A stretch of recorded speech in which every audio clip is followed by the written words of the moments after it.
Lila was a quiet girl who loved making things out of paper. In her little room, she folded paper into all sorts of shapes: flowers, animals, and stars. But what she loved most were paper birds. Each one she made felt like it had its own story, though they never left her shelf. One day, while wandering through the market, Lila stumbled upon an old, dusty shop at the edge of the street. Inside, she found a strange-looking book titled The Secret of the Paper Bird. The pages were worn, but the instructions inside told a curious tale. If someone folded a paper bird with enough care under the light of the moon, it would come to life for a single night. Intrigued, Lila hurried home. That night, under the full moon's glow, she selected her finest sheet of paper, pale blue like the sky at dawn. She followed the book's steps, making each fold with precision. As the bird took shape, she imagined what it might be like if it truly came to life. With the final fold, she placed the paper bird on her windowsill and waited. For a moment, all was still. But then, the bird's wings fluttered, its small paper head lifted, and it took off into the night sky.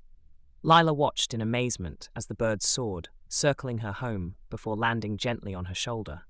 The bird's voice was soft, like a whisper on the wind. "You've given me life for one night," it said. "What would you like to do?"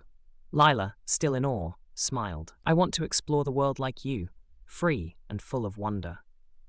The bird nodded, and together they flew into the moonlit sky.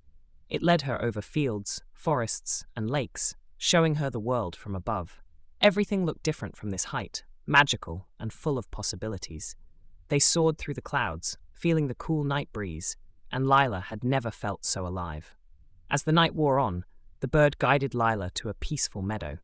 There, they rested beneath the stars, talking about dreams, adventures, and the beauty of creating things with one's own hands. The bird told her, "Your creativity is a gift, Lila. What you make with love will always have a life of its own." Lila felt a warmth in her heart. She realized that the joy she found in crafting was its own kind of magic, even if her creations didn't always come to life. She had the power to shape her world with her hands and imagination.